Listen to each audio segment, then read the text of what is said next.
Assalamualaikum teman-teman semua, rekan-rekan hijau mania. Jumpa kembali dengan Andika Channel.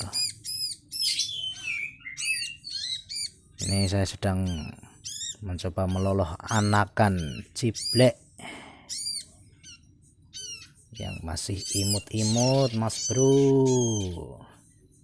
Wih, mantap, berebut.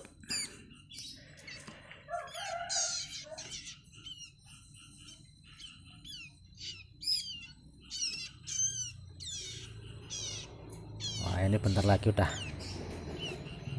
mau mandiri nih, makan sendiri.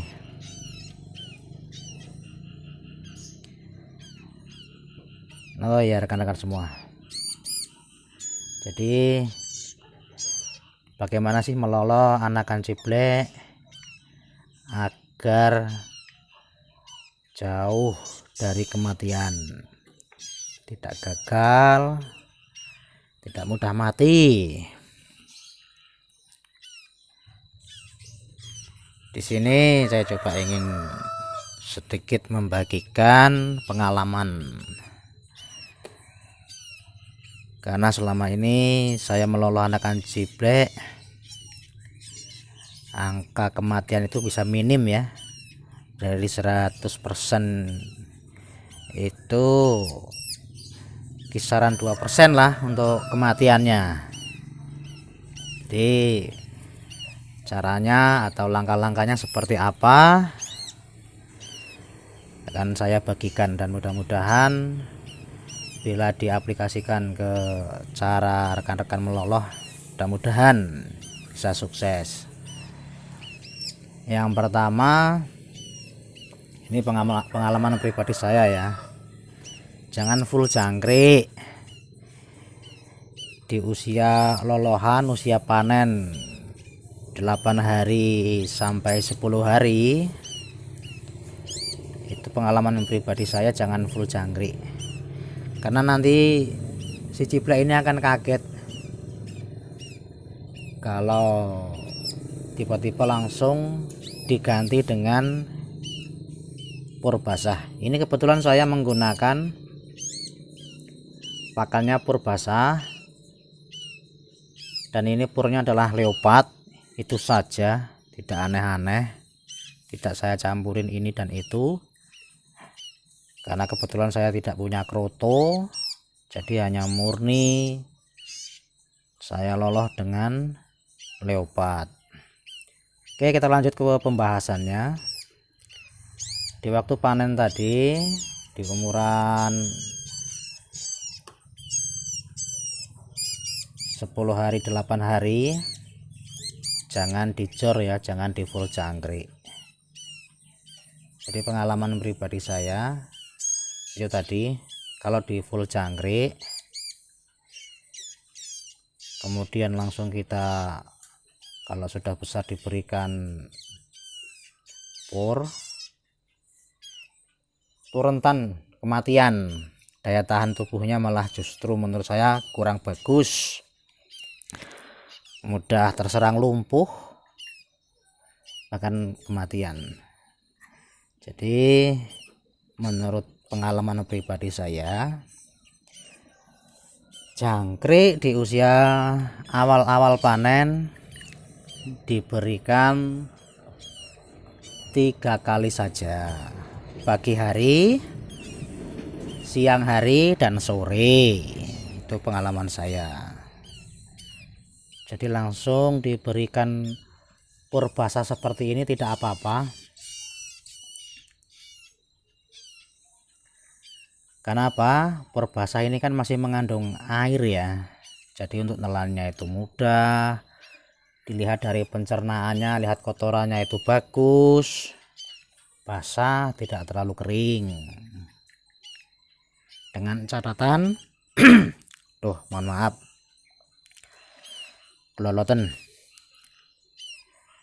Dengan catatan pemberian pur ini, cara pembuatannya maksudnya itu gunakanlah air panas untuk membuat adonannya.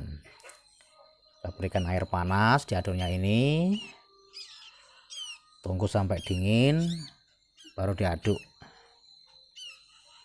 Setelah dingin baru diberikan. Itu saja untuk cara pembuatannya. Kemudian apabila sudah mau nangkring seperti ini, sudah belajar terbang, itu kalau saya pemberian jangkrik malah hanya cukup 2 kali saja. Saya berikan pagi dan sore. Jadi pagi-pagi sekali sebelum makan apapun itu saya berikan jangkrik.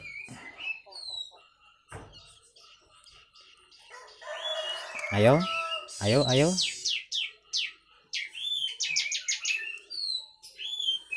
Ayo, ayo. Sore pun seperti itu. Saya berikan jangkrik. Mungkin ada yang bertanya ya, rekan-rekan semua, jangkriknya yang tua atau yang muda? Pasti udah terpikir nih, diberikan yang masih belum keluar bulu ya, seperti itu. Kalau saya basing ya, saya ketemunya seketemunya. Kalau ya ada ya yang masih kecil, saya berikan jangkrik kecil, cukup saya buang kaki yang besar itu aja, itu yang bahaya. Kepalanya saya pencet kalau masih kecil. Kalau udah ketemu jangkrik yang keluar bulu ya juga saya berikan, dengan catatan kepala saya buang, bulu saya buang, kemudian kaki yang besar itu juga saya buang. Udah, itu aja. Saya nggak terlalu aneh-aneh. Jangan terlalu dimanja ya rekan-rekan ya, karena sampai besarnya nanti efeknya bisa gimana ya kalau manja. Ya namanya burung manja itu makanya milih-milih. Kadang nanti diberikan jangkrik akan dibuang-buang, biasanya yang dipilih perutnya, dibanting-banting ke tangkringan ya, biasanya seperti itu. Jadi ketemuannya aja, basing lah kalau itu pengalaman pribadi saya. Kenapa seperti itu? Ada alasannya rekan-rekan ya. Karena saya perhatikan di alam liar indukannya itu melolohnya basing rekan-rekan. Iya bener, nggak ada itu istilah kepala dibuang, kaki dibuang tuh nggak ada kalau indukannya. Jadi kalau di alam liar itu seketemunya, kadang kupu besar diberikan, belalang yang besar itu diberikan. Itu kalau di habitat di alam liarnya ya, cara indukannya melolongnya malah seperti itu, lebih ekstrim menurut saya. Jadi kalau kita loloh sendiri seperti ini menggunakan bubur ayam atau leopard seperti ini kan justru lembut ya menurut saya.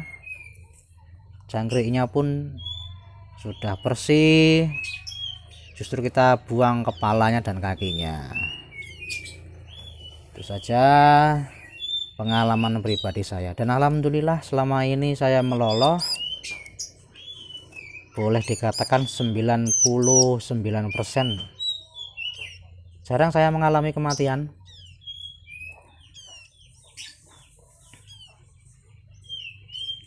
Dan alhamdulillah sehat-sehat.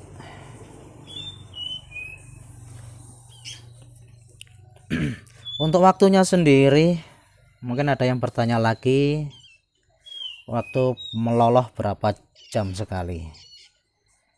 Kembali lagi ke aktivitas kita masing-masing sebenarnya. Itu pengalaman saya.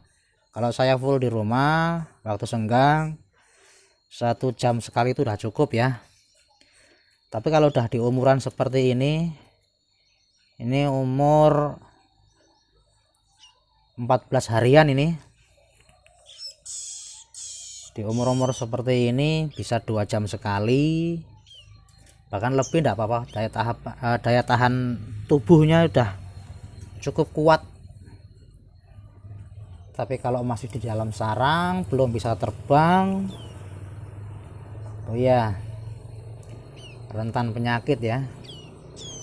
1 jam sekali diusahakan itu harus. Kalau belum bisa terbang, kalau udah bisa terbang bisa nangkring seperti ini, daya tahan tubuh sudah mulai bagus karena bulu-bulunya itu, sayap-sayapnya sudah menghangatkan tubuhnya sehingga daya tahan tubuhnya lebih bagus.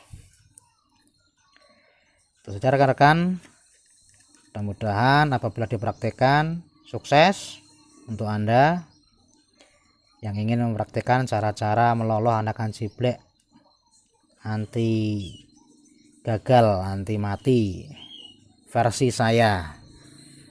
Kalau ada mungkin dari versi-versi rekan yang lain, nggih monggo, tidak apa-apa, dicoba saja. Yang namanya coba-coba, lebih mantap yang mana.